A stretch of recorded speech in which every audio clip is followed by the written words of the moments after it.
तो वैसे ना 60 साल की सर्विस के बाद आपको रिटायरमेंट मिलता है, लेकिन यूएई का भी 60 साल का पीरियड कंप्लीट नहीं हुआ था ओपेक में, और यूएई ने वॉलंटरली रिटायरमेंट ले लिया। अब ये न्यूज़ अब सबके सामने पहुंच गई होगी।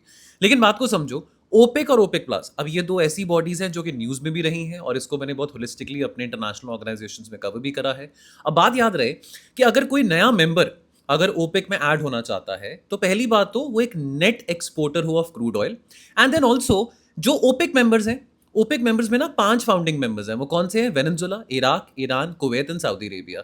तो ओपेक में यानी कि यूएई जब तक था तो 12 मेंबर्स थे। तो यानी कि एक जो प्रोसेस है वो ये कहता है कि 3/4 of the members of OPEC including the 5 founding members, इनको एग्री करना पड़ेगा अगर किसी मेंबर को ऐड करना है ओपेक में।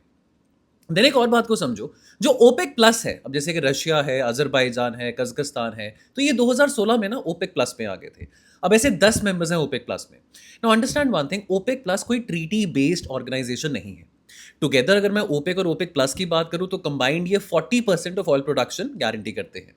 लेकिन ओपेक प्लस में, जैसे आपको मैंने बताया, इसमें कोई ऐसा एग्जिट या कोई एंट्री मैकेनिज्म नहीं है। कोई formal exit mechanism OPEC plus में नहीं है। लेकिन ओपेक की बात करूं तो ओपेक में जो कायदे से जो एग्जिट मैकेनिज्म है वो ये कहता है कि कोई भी मेंबर जब विड्रॉ करना चाहता है, एग्जिट करना चाहता है, तो उसको नोटिस देना पड़ेगा 1 साल का। कायदे से ओपेक में कोई भी मेंबर किसी भी कंट्री को निकाल नहीं सकता है। आपकी मर्जी, आप छोड़ना चाहो छोड़ सकते हो। और प्राइमरली अगर हम यूएई की बात करें तो यूएई की जो प्रोडक्शन कैपेसिटी है almost 4.85 million barrels of oil per day की है, और यूएई इसको 2027 तक 5 million barrels of oil per day तक लेके जाना चाहता था।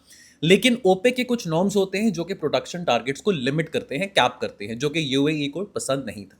बहरहाल इस चीज को मैं बहुत डिटेल में अपने रैपिड रिवीजन प्रोग्राम में और इवन प्रीलिम्स के क्रैश कोर्स में डिस्कस किया है, और इसके चलते एक डिटेल में वीडियो भी बनेगा। लेकिन आपने मुझे कमेंट में ये बताना है कि 2025 में ओपेक प्लस में वो कौन सा नया मेंबर था जो ऐड हुआ था, मुझे बताइएगा।